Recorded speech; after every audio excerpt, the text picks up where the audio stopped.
cast your minds back to the beginning of the pandemic. A lot of people took up new hobbies in the pandemic. Well, sorry. No, I don't want to go back. Don't send me back there. I'm sorry for bringing it up.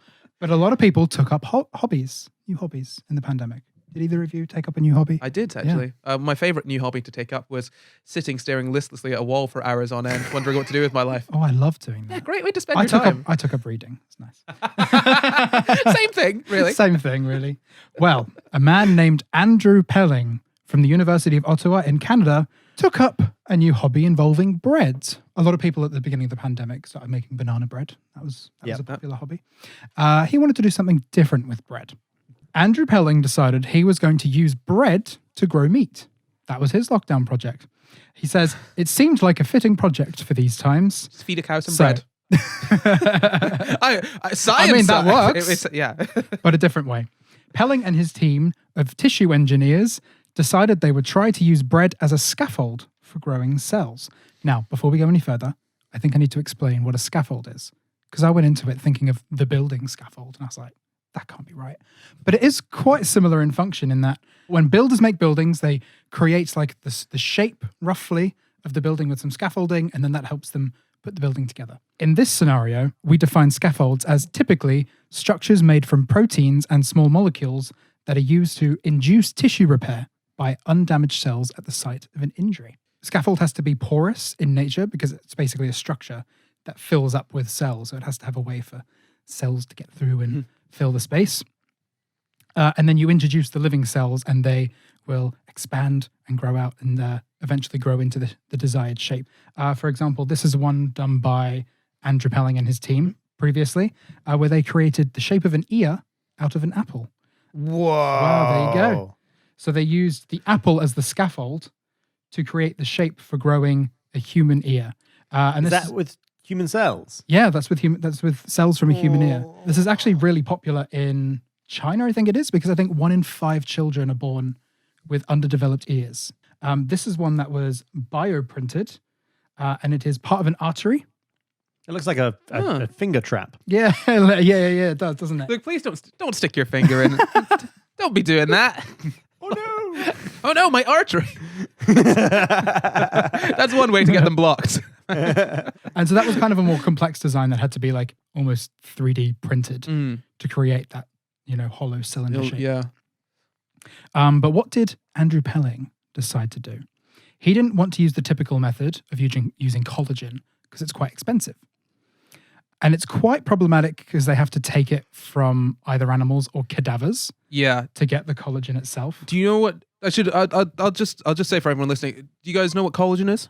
That's a question for you guys. Luke, do you know where you'd find collagen? No, I don't actually. So collagen, it's the sort of it's the main sort of I guess structural protein that's in your body. I think you find it in your bones. You'll have people will get collagen injections in their lips. That's what I've heard. It's on your teeth, isn't it? Is it in your teeth? Because I've heard that's like the danger with teeth whitening is that it damages the collagen. I think there is a part of the tooth that may be made from collagen, or is that not enamel? Part of the tooth is made from So enamel is the outs. There are 4 different layers to your teeth.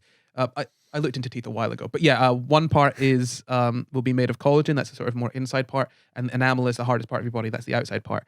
But yeah, bones and teeth. There's a lot of collagen in both of them. It's the sort of structural protein, but it is not necessarily cheap or easy to get. No, it's definitely not easy to get. And so Pelling wanted to make a cheaper, easier way of making a scaffold that was ideally plant-based because he wanted to. I'll explain later why. He's a vegan. He's a nasty, dirty vegan. We'll see. So after some experimentation, he and his team succeeded in using Irish soda bread. On the left, that's what the soda bread typically looks like. And then what they did was they picked bits out of it to keep the shape there, but to make it porous and kind of almost hollow in the middle so the cells could grow. All the other types of bread that he tried turned into a, quote, soggy mess. And soda bread was the only bread that was successful, but only after they chemically reinforced the structure, creating more cross-links with the bread fibers. So they had successful results with creating skin cells, muscle cells, and bone cells. Pelling noted, "It's remarkable to me how human and animal cells have this capacity to grow in really odd artificial environments." And Pelling is now planning further studies to see whether the tissues can be safely implanted into animals or humans, which could show us the potential like medical uses Yeah. of this method. But what I want to talk about is another exciting thing. This has veganism. Vegans will love this because this is really good for veganism. This has the potential to be used to make lab-grown meat, which I think is really cool. Typically, you'd have to use the collagen to kind of grow lab-grown meat. But with this method, it's both edible and cheaper to produce because you can just kind of leave the bread there. That's really cool. Kind of tasty. And more vegan as well. And more vegan. And also cheaper to produce. You can have a burger that it's like an integrated burger. You know, do you know how a burger, right? Burgers of the past. The bread and the meat are fused. Yeah, exactly. Burgers of the past, you know, ugh, awful. Like horrible burgers where you've got a slab of meat between two bits of bread. No. This is a new age burger where we grow your meat in your bread.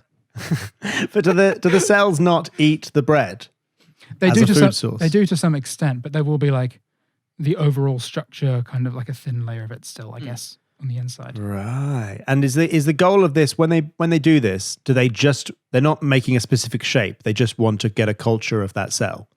Well, the scaffold is to kind of the main purpose of the scaffold is to shape it, which is why they use apple for ears because the shape of like an apple wedge is quite similar to an ear. But why do you want loads of human cells in the shape of a piece of bread? You can shape the point is that you can shape shape the bread.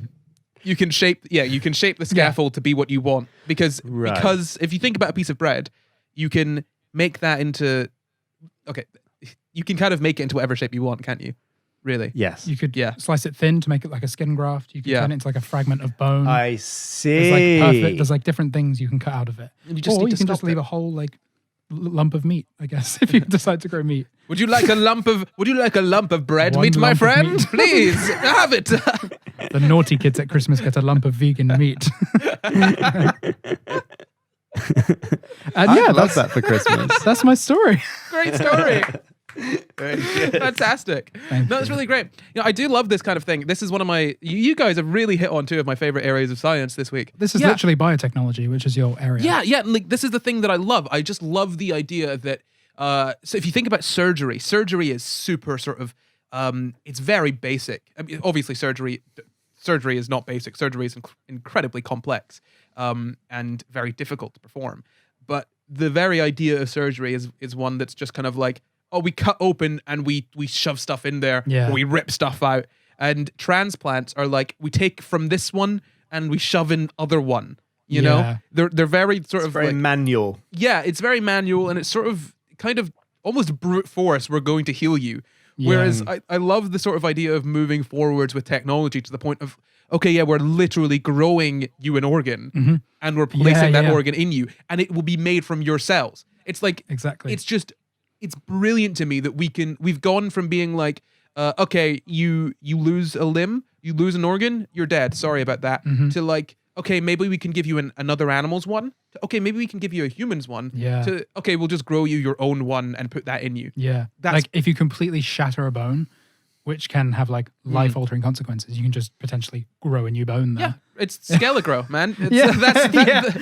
Harry Potter got there first, bro. They predict the future. Harry Potter is the new Simpsons. No, because in the future there will hopefully be, diversity. Oh gosh, I'm not going to get into Trans that. rights. If you enjoyed that clip, head over to patreon.com/Sci Guys where you can find the full show. Or you can stay here and catch up on old Sci Guys episodes. Or you can follow us on Twitter, Instagram, and Facebook at Sci Guys Pod to find out when we're doing more live shows.